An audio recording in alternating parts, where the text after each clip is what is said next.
I've got some very important information for veterans.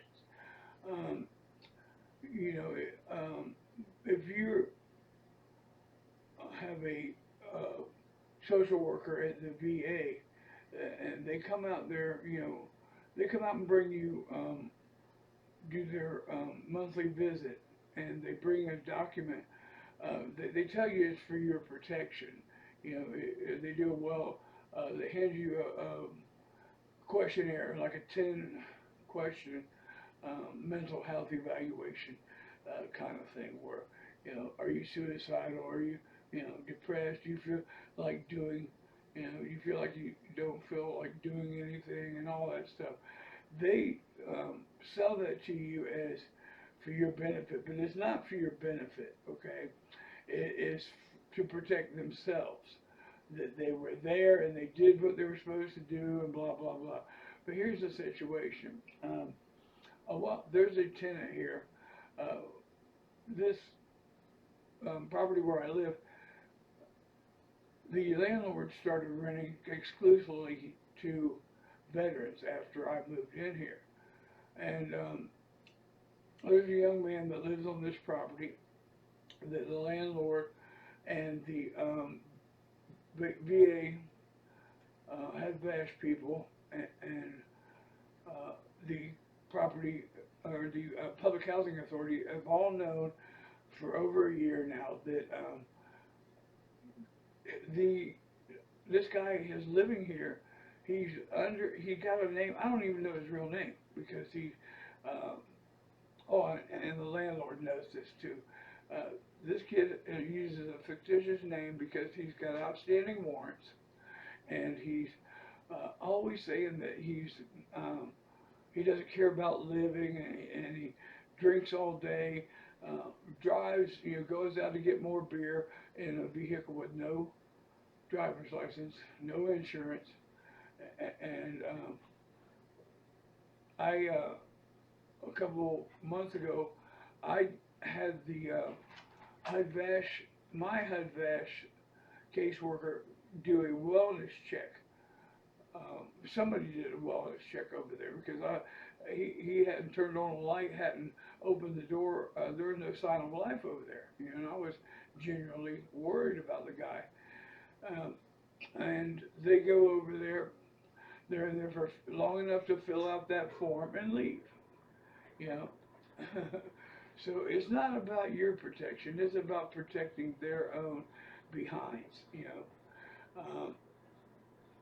And that, like I said, everybody knows this is going on, and the kid's still over there.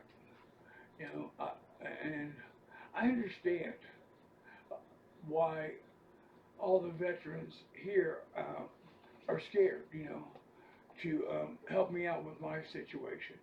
But I was over there the other day, sitting there talking to this kid, Jamie, who lives, that I'm talking about with the fictitious name. That's not his real name. I don't even know what his real name is.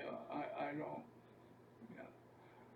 But I was asking him. He was talking about how he was the only one on my side and all that stuff, and I just asked him outright. So, are you willing to sign a notarized affidavit that you were an eyewitness to uh, the landlord threatening me and stealing my shed that I have a receipt for? And he's like, oh, I can't do that. I'm like, so you're this soldier, this veteran who says that you don't care about dying, and you don't want to help me out. And he's like, well, I'm scared. I'm scared Rod might shoot me. Rod was he was active duty police detective for Dayton Police Department here in Ohio. And I'm like, well, I thought didn't care about dying and all that stuff.